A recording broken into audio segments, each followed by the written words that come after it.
Macky Sall sur le pupitre des Nations Unies a été donc l'un des premiers chefs d'État du continent à prendre la parole à l'effet notamment de sa posture, mais également aussi donner pourquoi pas une certaine orientation du continent. Toutefois, avant que le balai des autres chefs d'État africains devait suivre. Au cours de sa prise de parole, il a évoqué pas mal d'éléments qui font synonyme de plusieurs thématiques, mais celle qui retient d'abord notre attention toute particulière porte son regard sur la lutte contre l'insécurité ou encore le terrorisme dans le continent africain. Vous savez clairement que bon nombre de pays africains sont foyers de crises d'insécurité. On peut évoquer par exemple le cas du Cameroun, du Nigeria avec Boko Haram, du côté de la Somalie où ce cas a été vécu pratiquement depuis 1991, même s'il semble avoir eu un peu de stabilité.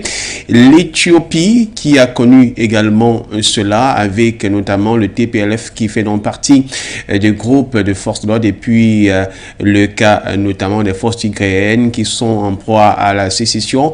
On peut évoquer le cas récent notamment de la République démocratique du Congo entre le Rwanda et ce pays. On parle du mouvement du M23. Il y a également aussi le Mali avec le cas notamment de ces différentes attaques djihadistes qui ont connu plusieurs morts du côté de la région de Ménaka. Il y a également le Burkina Faso qui est au rendez-vous. D'ailleurs, le pays a publié au cours du mois du 15 août au 15 septembre 2022 le nombre d'attaques terroristes réalisées et puis le nombre d'offensives qui ont été bien sûr bloquées par les forces régulières de l'armée burkinabé. Insécurité donc 77e sommet des Nations Unies. Macky Sall invite le Conseil de sécurité à plus de responsabilités. L'analyse nous tentons de l'apporter au cours de ce rendez-vous de votre avis compte. Merci de vous asseoir confortablement. Juste une virgule, on se retrouve derrière. Votre chaîne de télévision panafricaine For You Télévision, une autre vision du monde.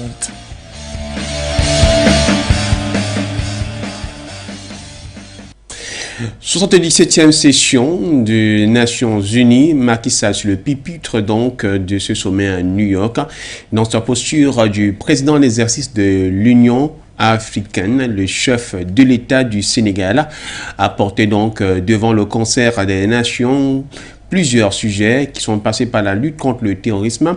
L'égalité est parfaite en termes de décision, avec notamment le cas du G20. Il a également parlé d'une meilleure transition énergétique, de plusieurs fortes thématiques qui seront évoquées un peu comme également celles d'autres chefs d'État qui sont exprimés sur différentes questions. Pour l'heure, notre première attention est retenue sur l'aspect sécuritaire. L'insécurité donc grandissante du côté des pays africains avec en proie un terrorisme qui est trop accentué. Pour l'occasion, pour parler, nous avons invité à notre table d'échange deux citoyens d'Afrique qui appartiennent à deux pays qui ont été touchés ces derniers temps et qui d'ailleurs ne sont pas loin de la zone frontalière d'insécurité et qui peut parfois risquer des attaques de part et d'autre. Le cap du côté du Mali, si bien sûr est en place, Moussa Zandiara, qui est vice-président national du réseau des jeunes actifs RGA Bamako Mali, un pays qui a essuyé des attaques il y a quelques temps. Nul n'était notamment l'offensive des FAMA, les forces armées maliennes. Si vous êtes avec nous, bonjour chers frères. Et bonjour, chers frères, bonjour à mon frère Nabaloum depuis le pays des hommes intègres. Et bonjour à tous les panafricanistes et à tous les souverainistes. Et bonjour aussi à la diaspora africaine qui se bat nuit et jour pour le soutien vraiment de l'Afrique pour sa libération. Et on vous remercie aussi la direction aussi de For You vraiment pour votre engagement auprès des citoyens africains pour la conscientisation et l'éveil de conscience quotidienne. Merci. Merci également à vous d'avoir accepté de prendre part à ce rendez-vous. Vous l'avez souligné. Et également, c'est votre confrère et votre frère, confrère, parce que lui aussi est responsable d'une organisation de la société civile du côté du pays des hommes intègres, Nabaloum Abdoulaye, membre fondateur du mouvement Action pour la souveraineté du peuple ASP Burkina, du côté de Ouagadougou. Si également vous êtes avec nous, bonjour cher frère, merci d'avoir accepté notre invitation. Bonjour Fond, bonjour à Forio Média, bonjour à l'ensemble des téléspectateurs, bonjour à mon frère Moussa Zan, bonjour à tous les panafricains, bonjour à tous les souverainistes, bonjour à tous les patriotes, bonjour au Mali, bonjour au Burkina, bonjour à l'Afrique. Et encore merci à Forio Média pour toutes ces actions qui rentrent en droite ligne avec notre action qui est la lutte pour la libération, l'indépendance et la souveraineté totale de l'Afrique. Merci à vous, cher monsieur, d'être venu partager ce moment d'échange et également de partage avec les frères du continent, également ceux qui sont des afro-descendants qui nous regardent de par le monde, parce que Forio Télévision est disponible. Donc, vous avez pu le voir avant le début de cette émission sur le satellite Eutelsat, et les coordonnées bien sûr y ont été indiquées, mais également pour ceux qui sont par exemple du côté du Mali, à travers le bouquet Mali Vision, nous sommes visibles, tout comme du côté République centrafricaine où c'est semble bien implanté avec d'autres canaux. Sinon, vous pouvez nous avoir sur les pages internet à travers notre page Facebook Forio Média ou encore le compte YouTube Forio Média, et même en téléchargeant notre application sur App Store.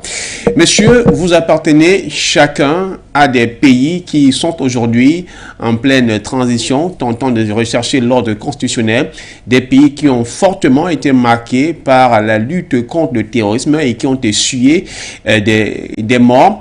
C'est la raison pour laquelle ce casting a été fait. Il est vrai qu'on vous a souvent d'habitude, mais c'est un très beau casting à notre endroit pour vous, pour tenter de comprendre, vous qui vivez cela au quotidien et à travers des actions que mènent les différents gouvernements pour tenter de résorber la situation. Alors, le président de l'Union africaine, le président du Sénégal, Macky Sall, s'est exprimé dans son ouverture des travaux du côté donc du pupitre des Nations Unies en tant que premier président d'Afrique, avec le concours de la réalisation qui porte bien sûr la signature de Patrick Abolo, assisté de Tonka Marois ce matin. Je vous invite d'abord à écouter cette attitude et à suivre, bien entendu, Macky Sall sur le pupitre des Nations Unies. Merci votre prédécesseur et vous adresse tous nos vœux de succès à la présidence de notre session. Je renouvelle au secrétaire général Antonio Guterres notre soutien dans l'exercice de sa délicate mission au service des États membres.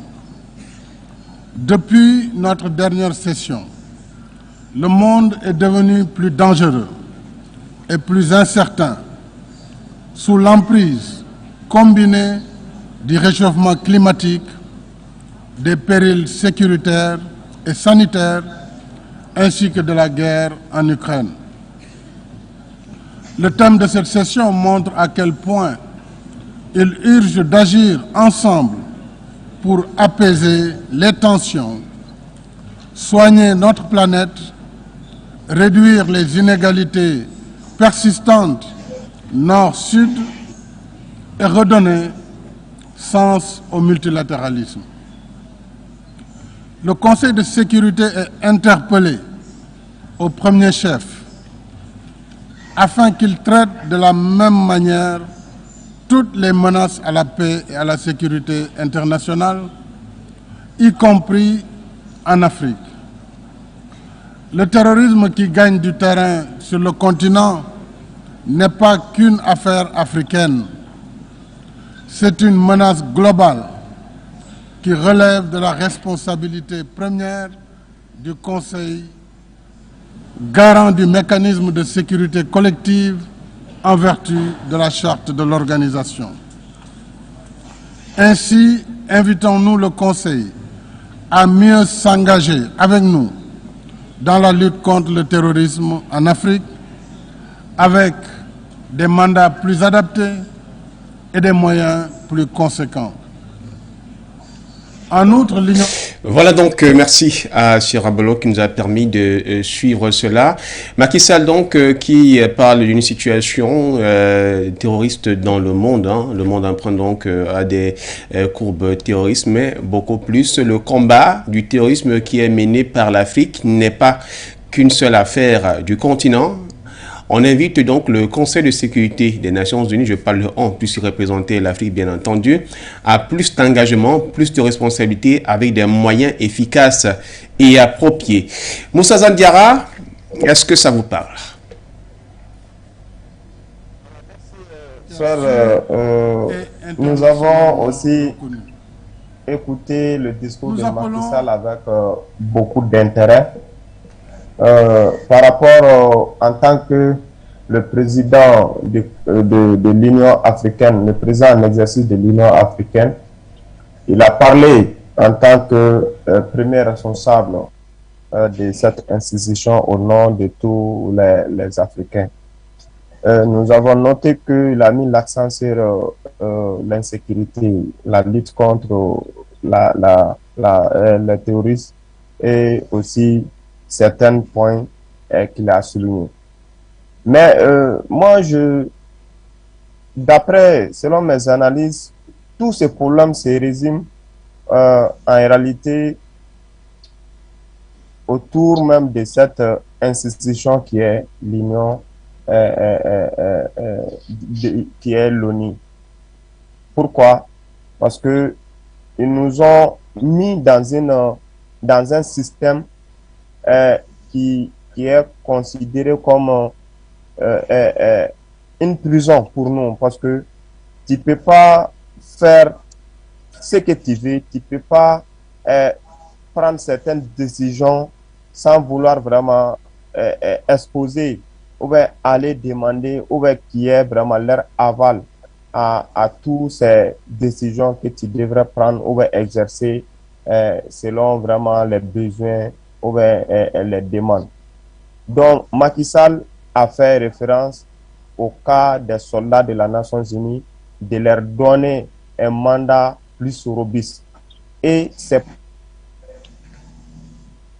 pas la première fois que cette question revient sur les tableaux de la Nations Unies. Le Mali, sous le régime d'Ibeka Faye Soumel Boboye Maïga, lorsqu'il était ministre de la Défense, il a souligné ces mêmes points lors de l'Assemblée générale de la Nations Unies par rapport à la situation du Mali, pour le cas de l'aménagement, de leur donner quand même un mandat plus robuste, un mandat pour qu'ils puissent vraiment se battre, un mandat pour qu'ils puissent vraiment essayer de sécuriser davantage le peuple, la population civile malienne.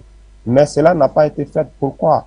Parce que nous avons compris que ces soldats, ces missionnaires sont vraiment des instruments pour la Nations Unies, pour avoir toujours la main mise, pour avoir le contrôle de nos différents États en Afrique ici ou ailleurs dans le monde, surtout les États qui n'ont pas vraiment assez de force. Sinon, si tu prends le cas du Mali, il y a eu plus de combien de forces différentes ici pour intervenir, pour venir en aide au Mali. Qu'est-ce qui a fait que jusqu'à présent, le conflit vraiment a perduré pendant tout ce temps, de 2012 à maintenant? Le Mali a enregistré combien de morts, combien de civils ont été tués, combien de soldats ont été tués. On n'avait même pas besoin de la présence de tous ces soldats sur le territoire malien. On avait seulement besoin d'assistance matérielle. On avait seulement besoin d'assistance financière. Mais on n'a pas eu. Depuis 2013, la Nations Unies a fait une session autour du Mali pour collecter des fonds. Ces fonds-là ont été utilisés comment? C'est la France qui a pris ces fonds-là pour servir, pour financer l'opération Serval et pour financer l'opération Barkhane. Mais le Mali n'a pas reçu un seul sou de ces fonds collectés par les partenaires à son temps.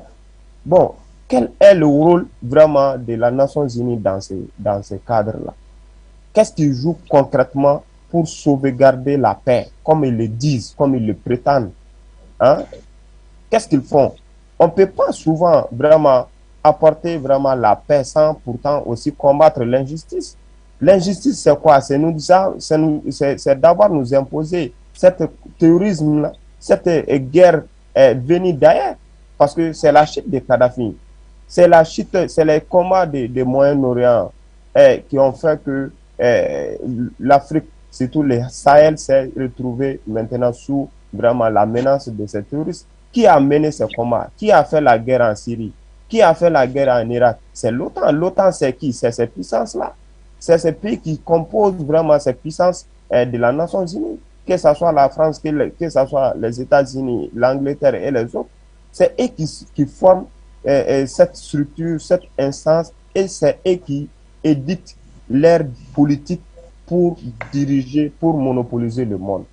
Donc Macky Sall a aussi fait référence au cas de G20. Il faut voir, l'Afrique a à peu près plus d'1 milliard, plus d'1 milliard et quelques d'habitants. Et la France ne dépasse que les 70 millions de personnes. Comment la France peut aller dire tout ce qu'il veut au nom de l'Afrique? L'Afrique avec plus d'1 milliard et quelques d'habitants. Pourquoi l'Afrique n'a pas son mot à dire au sein du Conseil de sécurité de la Nations Unies? L'Afrique avec plus d'1 milliard et quelques d'habitants, pourquoi l'Afrique n'a pas son mot à dire lors de ces sommets des G20, lors de ces sommets des G7? C'est eux qui décident le sort de l'Afrique. C'est eux qui prennent toutes ces décisions-là à la place de l'Afrique, sans les Africains. Et nous sommes au XXIe siècle et cela existe. Et cela continue à exister. Et personne ne lève le doigt pour dénoncer ça. Et personne ne dit mot par rapport à ça. Et on est là pour applaudir. Oui, il a fait un bon discours. Oui, il a dit ceci, il a dit cela. Non, il est temps qu'on met frein à ça.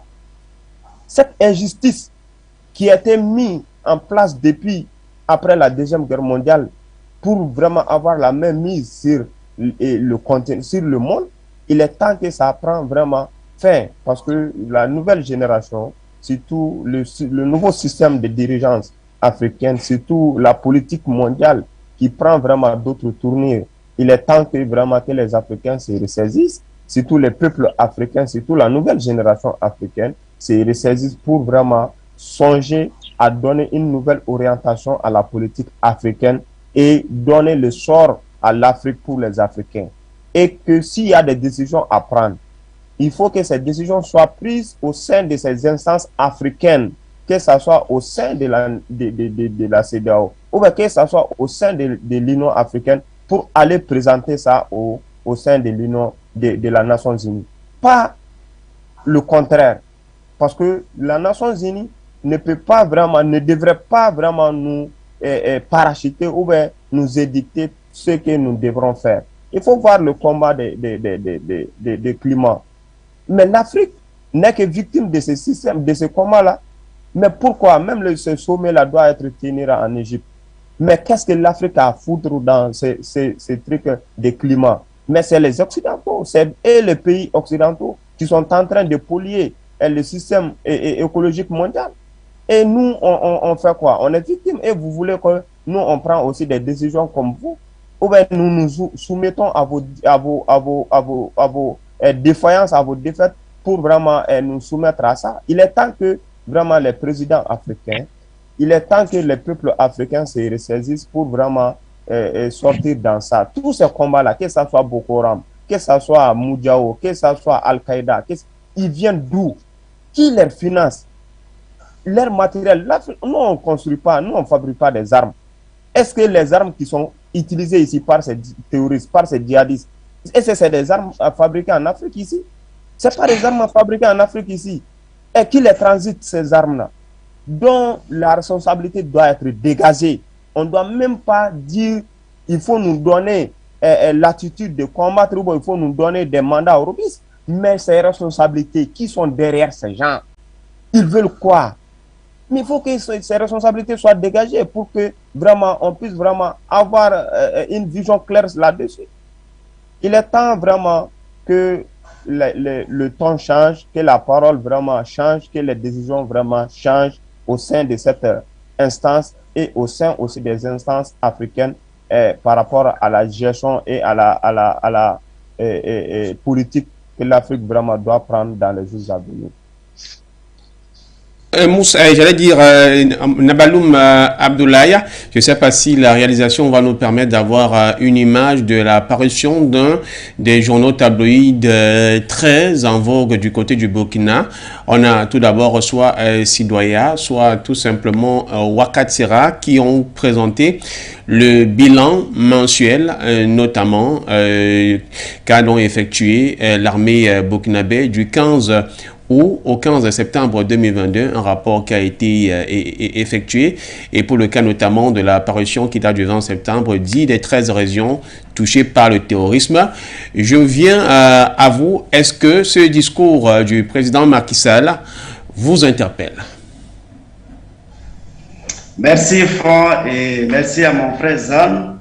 Effectivement, nous avons écouté avec beaucoup d'attention le discours de Macky Sall qui au nom de toute l'Afrique, a adressé un discours bien enrobé, discours que nous notons, un discours qui manque d'audace, mais surtout un discours digne d'un étudiant en diplomatie en fin de carrière.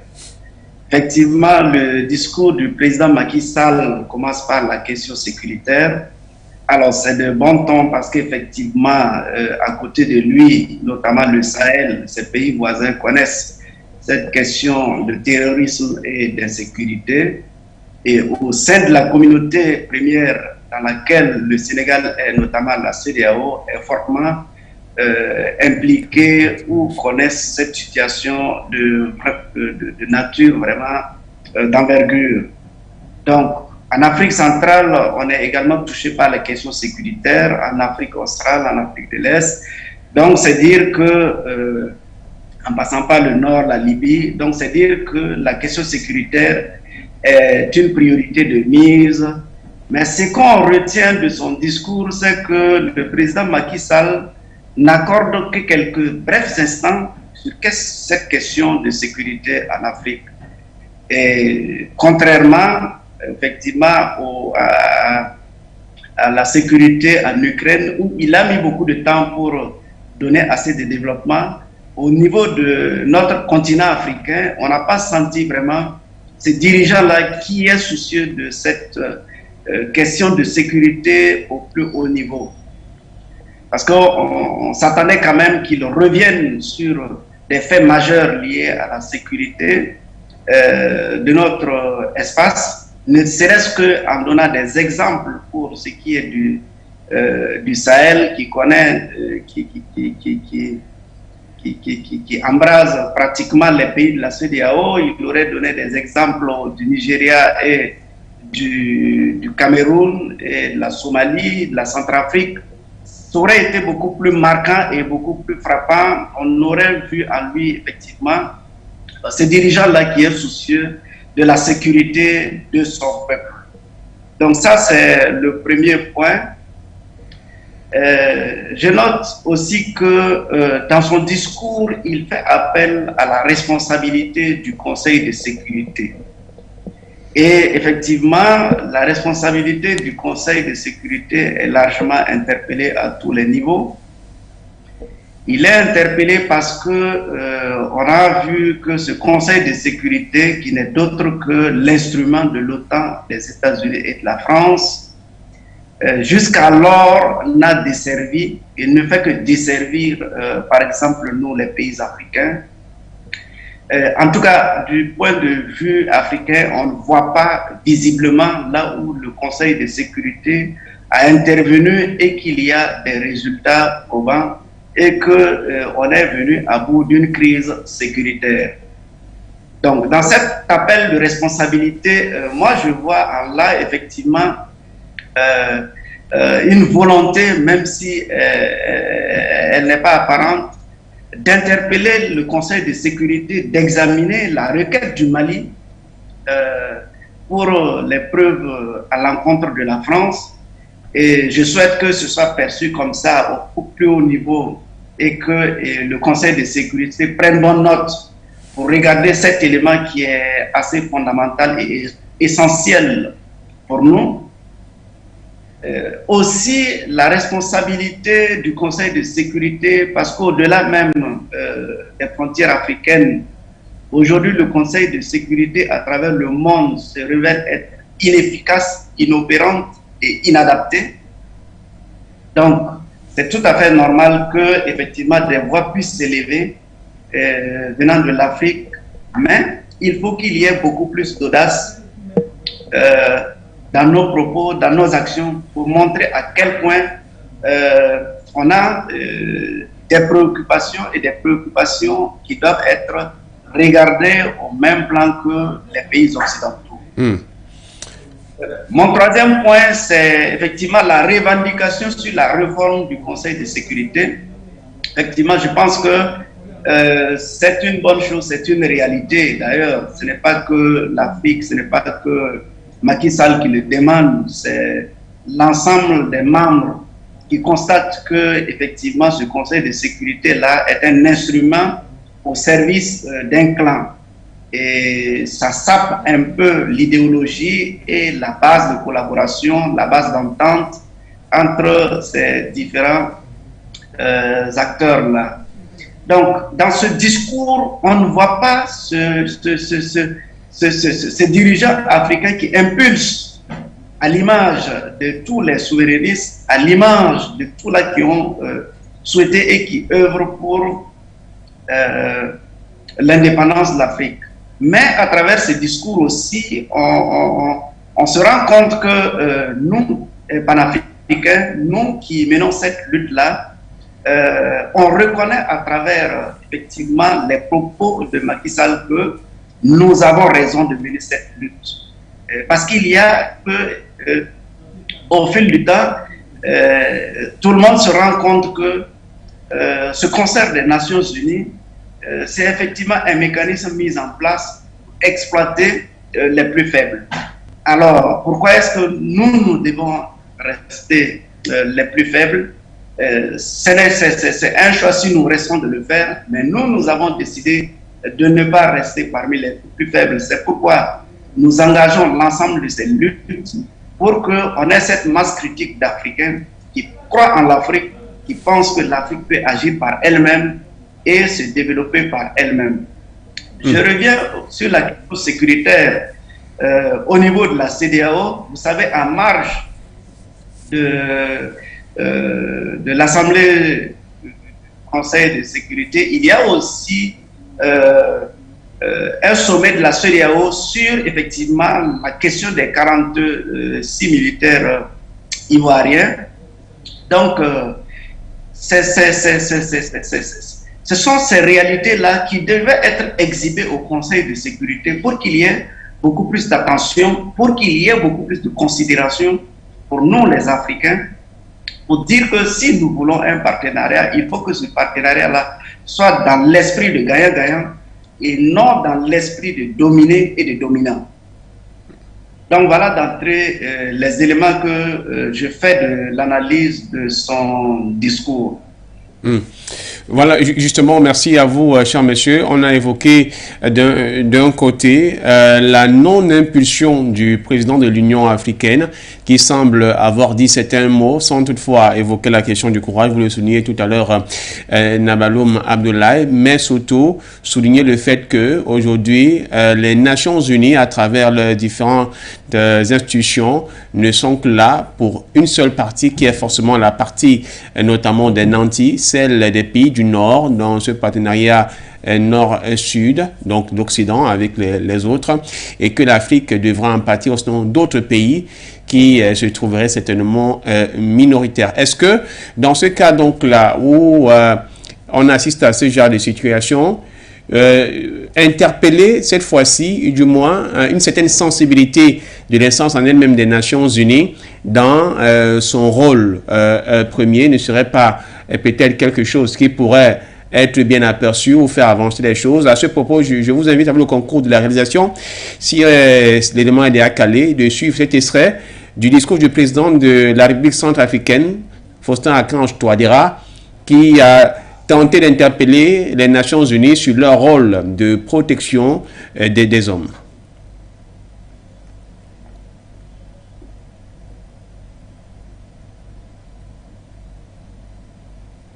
Les alertes sont méprisées au profit des intérêts économiques, géopolitiques et géostratégiques.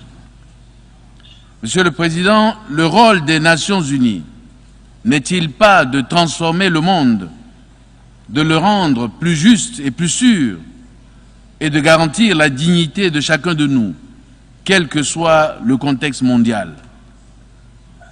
En effet, les nombreux foyers de tension et de crise dans le monde interpellent notre conscience collective et nous renseignent par ailleurs que notre organisation est le produit d'une ère révolue.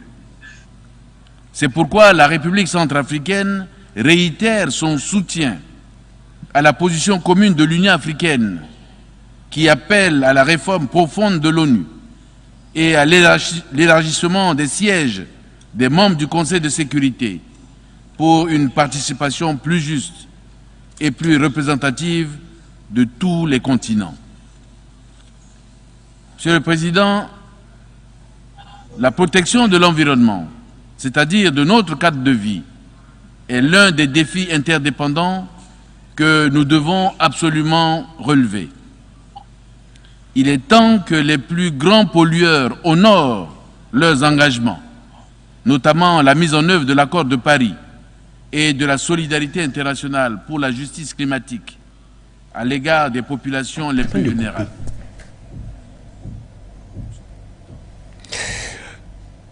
Monsieur, quand vous écoutez cette attitude du président Touadéra, la première où on interpelle Monsieur le Président, le rôle des Nations Unies n'est-il pas de pouvoir protéger, transformer le monde, ces différentes difficultés? Est-ce que, à ce propos, l'on serait en train de vouloir évoquer certains faits qui doivent davantage inviter les Nations Unies dans cette responsabilité que nous sommes en train de souligner, que le président Macky Sall a eu à évoquer? Parce que il semblerait-il clairement que le président Touadéra, quand il le souligne, avant toutefois de revenir à une concession, est en train de démontrer la faille claire que les Nations Unies aujourd'hui, ou du moins le système mis en place, semble être presque non fonctionnel et adapté aux réalités de l'époque.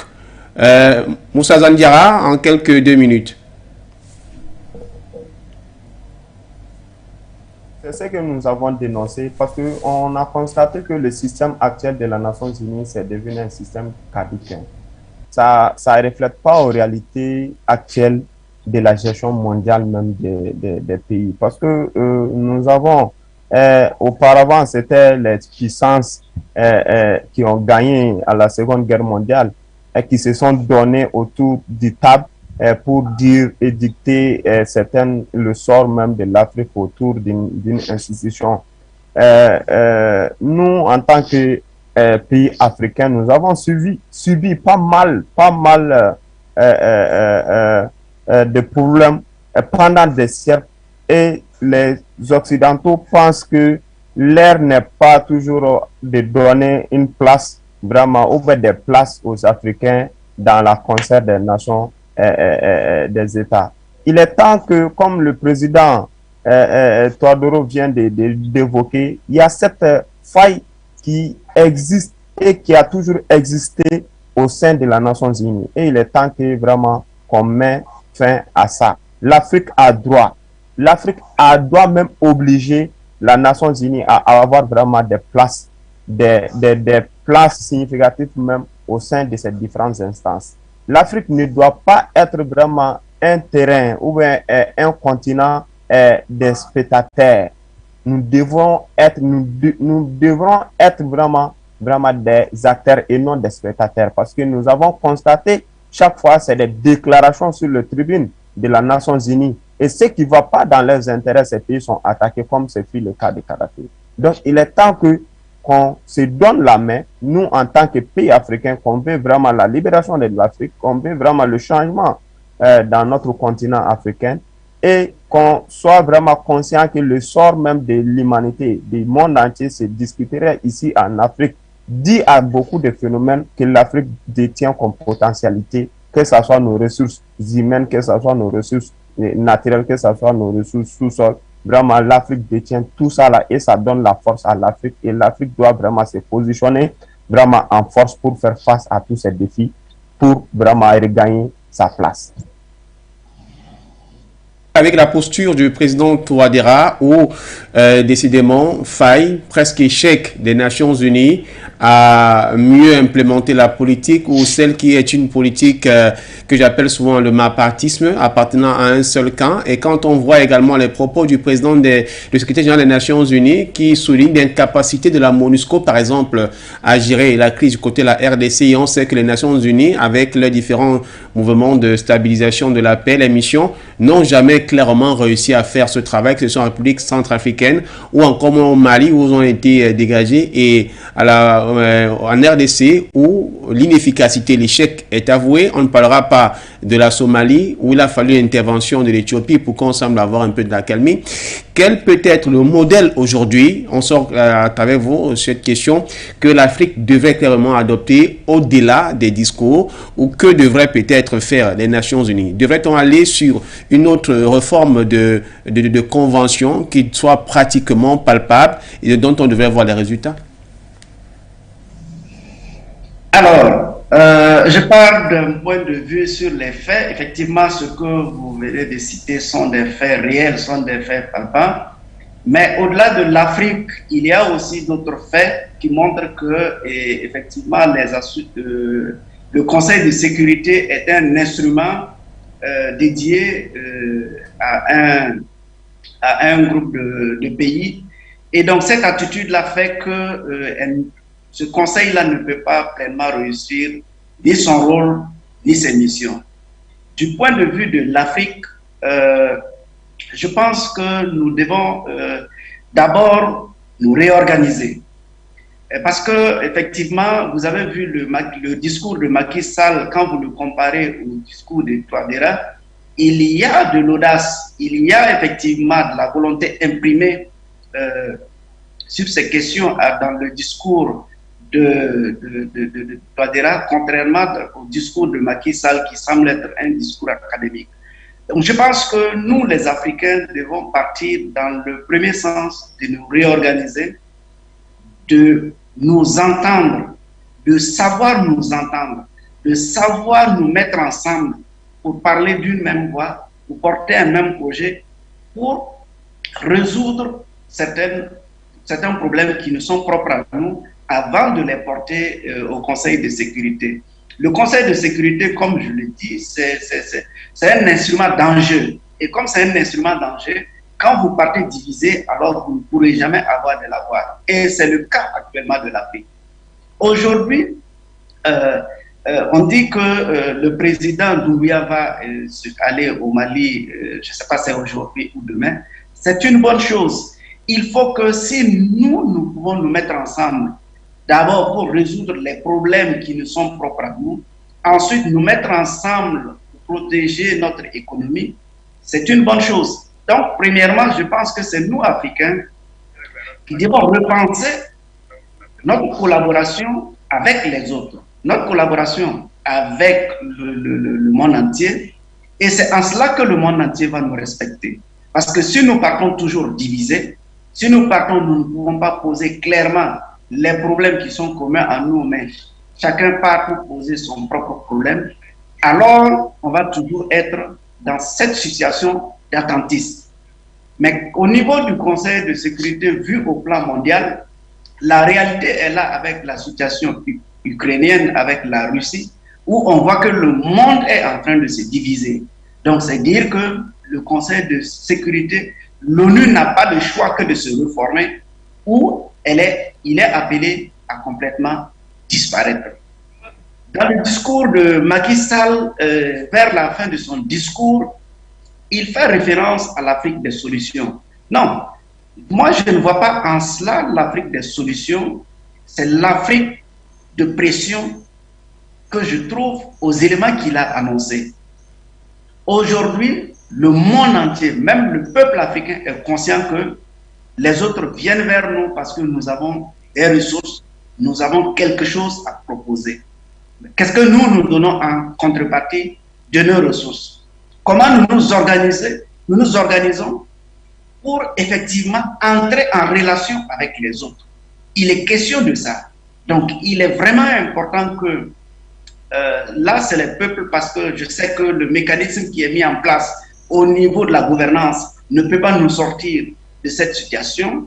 C'est pourquoi je dis, c'est les peuples, c'est les organisations de la société civile qui doivent travailler de fond pour que, effectivement, on puisse advenir à l'Afrique tant souhaitée, l'Afrique souveraine, l'Afrique indépendante.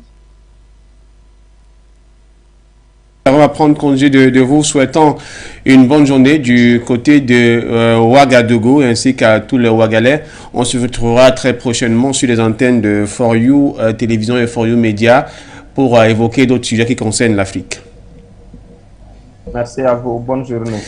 Non, Moussa Zandiara, pardon, vous ne partez pas en une minute. Okay. On voudrait également que vous nous tentiez, vous nous proposiez en quelque sorte, au regard de la question qui a été posée à Nabaloum tout à l'heure, puisque également le Mali est creusé est un foyer où notamment les terroristes ont voulu cibler leur lieu d'habitation et nul n'était notamment la participation et l'efficacité des femmes aujourd'hui qui ont pu dégager donc notamment cette France avec la force Barkhane, la France Task Force Takuba.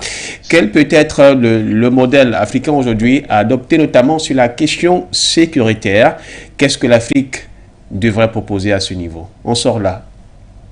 Le modèle africain, ce n'est d'autre que nous les Africains, les forces africaines. Vous savez, le Mali, les militaires maliens qui ont repris le terrain, il n'y a pas eu d'autre force qui est venue d'ailleurs pour soutenir l'armée malienne qui avait abandonné le terrain pendant des années. Mais ils ont récupéré, c'est elles-mêmes qui ont récupéré le terrain. Si ces différents pays se donnent la main et qu'on essaie de créer conjointement une force, pourquoi pas une force africaine, pourquoi pas une force de l'Union africaine? S'il y a tel problème dans un pays, que ces forces-là, vraiment, ils se déploient dans ces pays. Mais qu'est-ce qui nous empêche à faire ça? Parce que c'est des problèmes liés au financement. Même l'Union africaine a pris l'initiative, ou bien la CEDEAO a pris l'initiative. Il faut attendre le financement de la Nations Unies pour que ces forces soient opérationnelles. Qu'est-ce qui nous empêche à mettre en place ces mécanismes et que le financement soit vraiment fait par nous-mêmes les Africains? Donc, il est temps que nous décidons, que nous proposons et que nous prenons vraiment notre propre sort et que nous décidons vraiment notre politique de sécurisation de nos différents pays et de nos différentes frontières. Seule cette solution peut vraiment mettre fin à ces chaos-là. Sinon, en réalité, la Nations Unies, MONUSCO, c'est des poudres aux yeux. Vraiment, ils ne sont pas là pour nous aider, ils ne sont pas là pour combattre. C'est nos fils qui sont morts chaque jour et c'est nos villages qui sont détruits à longueur de journée. Et ces gens sont là dans les hôtels, en pleine capitale pour dire qu'on est là pour vous aider. Donc, il faut que vraiment les présidents africains changent le système et qu'on se donne la main. Quand même, on ne peut pas aller unilatéralement et on ne peut pas gagner ces combats-là individuellement. Il nous faut, on est condamné à conjuguer nos efforts pour faire face à ces phénomènes-là. Il faut voir, l'Union européenne vient pour négocier, pour négocier dans nos pays. Et chacun de ces pays européens vient seul aussi pour négocier dans nos pays. Si tu prends le cas de la Suisse, si tu prends le cas de la France, si tu prends le cas, les Shell, les Total, les Oryx, c'est des services structurés pour ces pays occidentaux. Et ils viennent encore en bloc derrière l'Union européenne pour négocier, pour discuter, pour imposer leur sort. Pourquoi pas l'Afrique ne peut pas vraiment s'inspirer ou prendre vraiment le temps de mettre en place ces structures, ces instances et renforcer davantage ces instances pour faire face à la montée de ces puissances-là, pour vraiment venir faire l'Afrique leur champ de guerre, leur combat vraiment, et faire une nouvelle guerre froide ici chez nous. Il est temps vraiment qu'on réfléchisse et qu'on met vraiment des mécanismes dans ce sens. Et ces mécanismes n'est autre chose que de créer vraiment des forces conjointes et de créer vraiment des efforts communs et laisser vraiment tous ces querelles-là à côté et prendre le sort des peuples africains en considération et mettre ça en avant pour qu'on puisse sortir dans cette situation. Merci à vous, Moussa Zane Diarra. Au plaisir de vous retrouver dans les prochaines heures pour évoquer d'autres sujets. Je vous souhaite d'abord de passer une excellente journée en attendant notre prochain rendez-vous. Madame, Monsieur, nous allons également mettre la clé sous le paillasson pour cette émission qui a connu quelques éléments de retard, mais dû indépendamment de notre volonté. Nous sommes axés sur l'actualité au niveau des Nations Unies pour cette 77e session, dont nos équipes sont mobiles en pleine intervention. C'est la raison pour laquelle toutes ces différentes dispositions et ces aménagements qui ont donc été effectués. Merci de nous avoir suivis. Je vous retrouverai pour notre programme au cours de la journée. Le monde bouge. L'Afrique aussi, figurez-vous que nous aussi. Au revoir. Votre chaîne de télévision panafricaine For You Télévision, une autre vision du monde.